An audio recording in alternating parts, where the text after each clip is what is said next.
Good morning, everyone. I am Shweta Sarangi, and in your previous class, I have taught you about the freshwater ecosystem. So, we have completed our biotic component, abiotic component, and now we are going to study about the biotic components, in which we are also going to study about the producers, and again, which is again divided into macrophytes and phytoplankton, and the consumers, the primary, secondary, tertiary consumers, and the decomposers.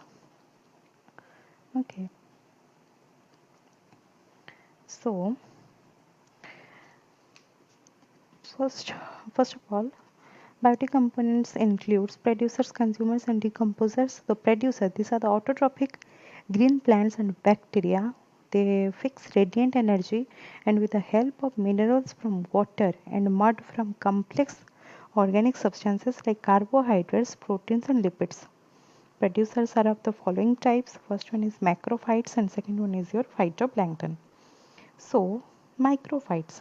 These are mainly rooted larger plants which include partly or completely submerged floating and emergent hydrophytes. The common species of the plants are Trappa, Typha, Sagittaria, Nymphea, Chara, Hydrilla, Utricularia, Marsilia. These are okay. These are our macrophytes. These are the common species of the plants. Next is our phytoplankton. So these are minute floating or suspended lower plants like um, Eulothrix, Spreogyra, Cladophora, Odegenum, okay, and some flagellates. Biomass is estimated as weight of standing crop per unit area or volume. Generally, biomass and energy content of the vegetation decrease from the margin of the pond towards its center. Energy content is generally expressed in terms of cal per gm dry weight. So, these are the minute floating or suspended lower plants.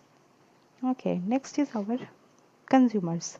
Most of the consumers are herbivores except insects and some large fish, but generally are heterotrophs. In pond, consumers are distinguished as primary consumers, secondary consumers, and tertiary consumers. So these are the herbivores are also known as primary macro consumers feeding directly on living plants.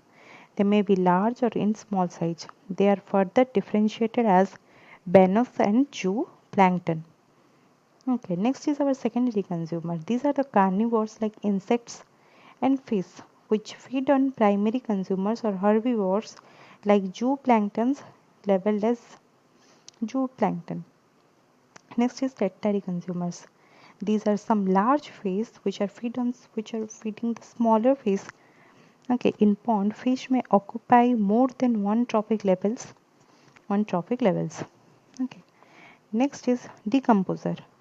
These are micro consumers which absorb only a fraction of the decomposed matter. They decompose organic matter of both producer as well as micro consumers. In simple forms, thus they play an important role in return of mineral elements again to ponds.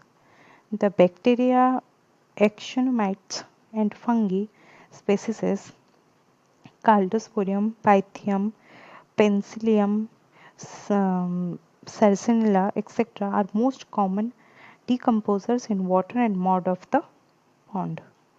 Okay. Next, we are going to study about the marine or the ocean ecosystem.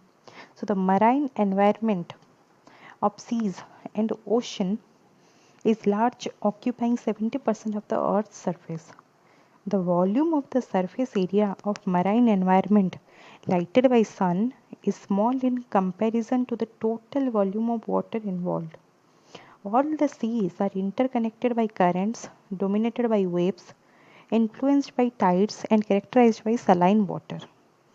Each ocean indeed represents a very large and stable ecosystem. Ocean plays an important role in regulating many biogeochemical and hydrological cycles.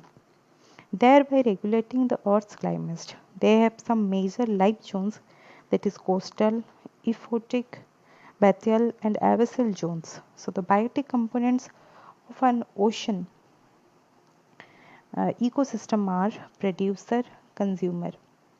So these are the autotrophs, which are mainly the phytoplanktons. They trap radiant energy from sun through their pigments. A number of microscopic seaweeds, brown and red algae are also common in this category. They are in distinct zones at different depths of water. Okay. Next is our consumers. These are the heterotrophic macro consumers which begins dependent for their nutrition on the primary producers. These are the herbivores like molluscs, fishes, etc., which feed directly on producers are called primary consumers. The next one is the carnivores, which fishes like sad, herring, etc., feeding on herbivores are called as secondary consumers. And the tertiary consume the top carnivorous fishes like cod, haddock, halibut, halibut that feed on secondary consumer are called tertiary consumers. And the third one, and the next one is a decomposer. And the decomposer, the microbes active in the decay of dead organic matter are chiefly bacteria and some fungi. So these are our decomposers of the marine ecosystems. So we have completed our chapter 3, that is our ecosystem. In this chapter we have studied about what is ecosystem, what is ecology, and what is the difference between the ecology and ecosystem. Next we studied about the concept of ecosystem. Then we have studied about the structure of an ecosystem, and there are mainly two types of structure. First one is a biotic structure and second one is our abiotic structure. And then we also studied about the categorical division of the biotic structure, that is our producer, consumer and decomposers. And again, consumer is subdivided into primary consumers, secondary consumers, tertiary consumers, and the tetrivores or the omnivores. The next we have studied about the functioning of an ecosystem. So there are various functions of an ecosystem. First one is our energy flow in the ecosystem. Next is our ecological succession, food chain, food webs and ecological pyramid, and biogeochemical cycles also. Then we have studied about how energy flow in an ecosystem, about the trophic levels, and also we have studied about the flow models of Odums and Lindmans, the law of the first and second law of thermodynamics also we have studied. And then we have studied about the food chains, then food web and ecological pyramid, and the types of ecological pyramid, that the numbers, the biomass and the energy. Then we have studied about the general process of succession, ecological succession, and also the uh, Odums define the ecological succession. Also, we have studied that. And next, we have studied about the various some major ecosystem in terrestrial ecosystem and aquatic ecosystem. So, terrestrial ecosystem means which ecosystem operates on the earth or on the soil or on the land, and the ecosystem which operates in water, that's our aquatic ecosystem. And the major ecosystem are forest ecosystem, grassland ecosystem, desert ecosystem. These are the terrestrial ecosystem. And in aquatic ecosystem we have studied about the marine ecosystem and the freshwater ecosystem. So in that ecosystem we have also studied about the producers, consumers and decomposers.